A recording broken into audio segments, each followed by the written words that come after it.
As each day passes, anime becomes more and more mainstream. What used to be looked at as a weird cartoon that was only watched by weirdos and nerds is slowly taking over in the West, but that doesn't mean that there is nothing else to fill that specific niche of adult animation.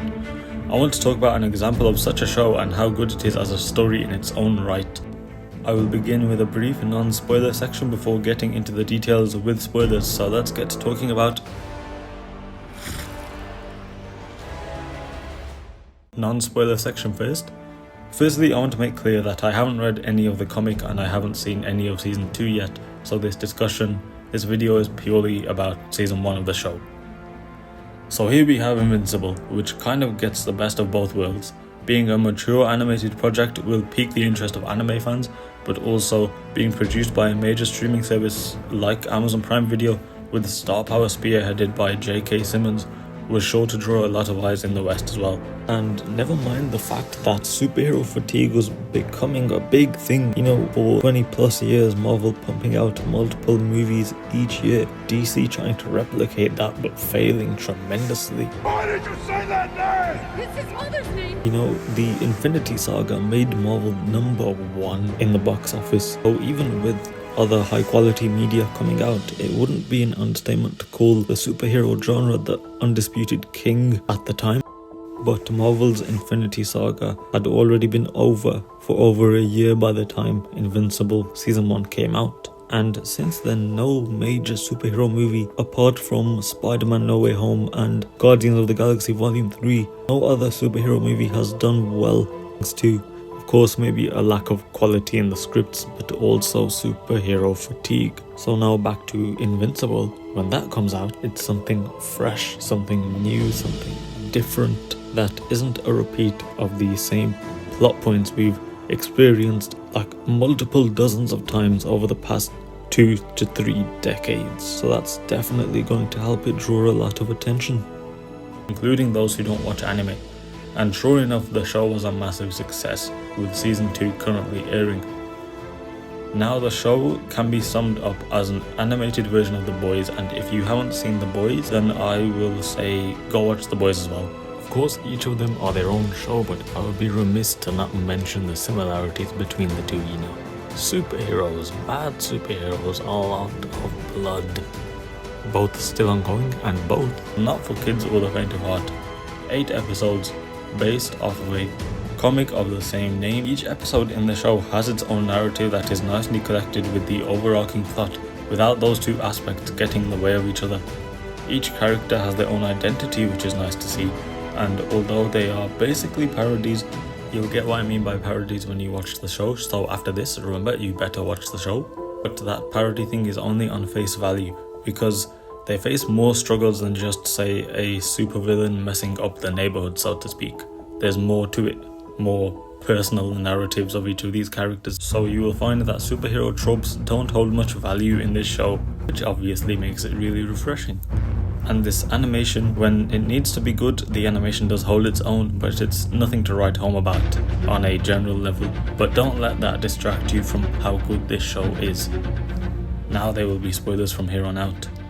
So on the surface, it's pretty much what you would expect out of a show about superheroes, a kid wanting to follow in his father's footsteps of becoming a protector of the world, but is bogged down by his day-to-day normal life. And while this does persist throughout the first season, from the audience's perspective, this facade only lasts up until the end of the first episode, where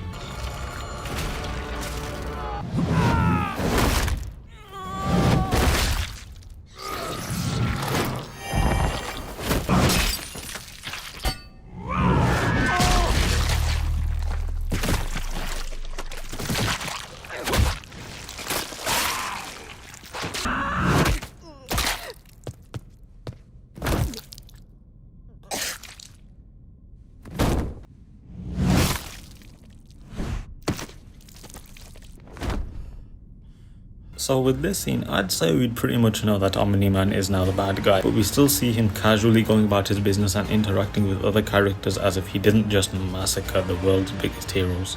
So from this moment on, how we watch this show is the definition of being on the edge of our seats, especially since we don't know his motive. I said how we can basically surmise that he's the bad guy, but we don't know why he did it.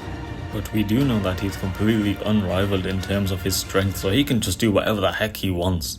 And then with the gore, it's not gory for the sake of showing blood and being different. Yes, it is very brutal, but it serves a purpose. For example, near the end of the first season, the battle between Omni Man versus Mark, Invincible himself, really showcases how these two can effortlessly decimate their surroundings, which very much serves the plot, given how Omni Man is trying to show his son his belief of how insignificant human life is. Now the subway scene, I won't try to explain because that scene is simply glorious and needs no explanation. And the voice acting is top tier. As I said, star-studded cast, but it's not just big names, they come with big voices. The group of young heroes we follow in this show in the form of the Teen Team, their voice actors do really well in bringing forth their character's archetype with their voice acting. But then you have the family of Mark, Debbie and Nolan, aka Omni Man.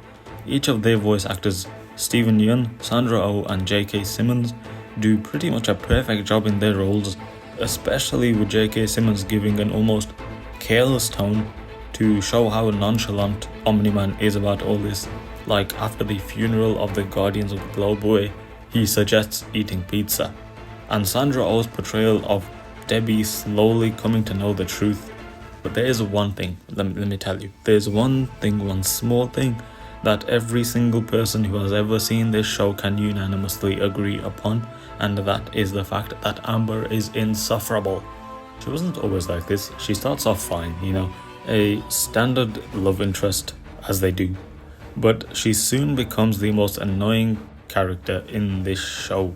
She scolds Mark for not showing up to things, and when he reveals the truth, I know you're a superhero. You know? I'm not an idiot. what the fuck do you mean you knew this whole time? So why were you acting like that if you knew? So in episode 6, when Mark ran away and showed back up as Invincible, and afterwards you gave him a hard time. Why? If you knew, because you were embarrassed? Because apparently a soup kitchen and not getting embarrassed takes precedence and priority over saving the entire world. I really would have made it on time if I didn't almost fucking die. I mean, how on Viltrum is Mark putting up with that? Think, Mark. And this show does very well in setting up future seasons and hinting at the greatest setting of the story, be it through Omni-Man's home planet Viltrum, Alan the alien who brings up the coalition of planets, or Darkblood insinuating one day we may visit his home, Hell. There's obviously a lot more to be uncovered and revealed, and with the second season currently airing, it looks like I'll get my wish. Now to end it off, I just want to talk about Omni Man. I've already talked about him a decent amount in this video, but come on, you know that this man is the life and soul of this show. With his voice acting, his role as the bad guy, and how the story portrays him. For instance, the end of the first season, he has just beaten up Mark and he's flown away, so now we know the truth about his home planet and the truth about him.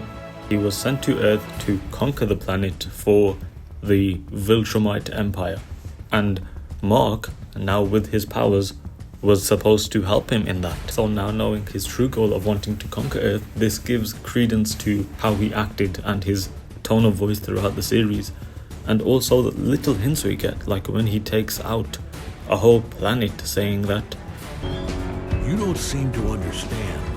Earth isn't yours to conquer. which is very choice wording, and honestly it did fly over my head. But also to Mark, who was supposed to help him conquer Earth. We see as soon as Mark gets his powers, Omni-Man, or before he gets his powers I should say, Omni-Man says it may be better off him not getting them at all, which shows that he may have actually grown attached to Earth as a planet and its people with his newfound family. And again, this comes forth when he doesn't kill Mark and flies away. And never mind the fact that this guy isn't a twist villain, because we know that he's the bad guy from the end of episode 1, and yet we're still watching with the utmost anticipation. So yeah, that's my thoughts on Invincible. It was amazing, and I can't wait to watch season 2. I say I can't wait. I honestly, I probably will wait until all of season 2 has aired and then binge the whole thing. But regardless, this show is really, really good.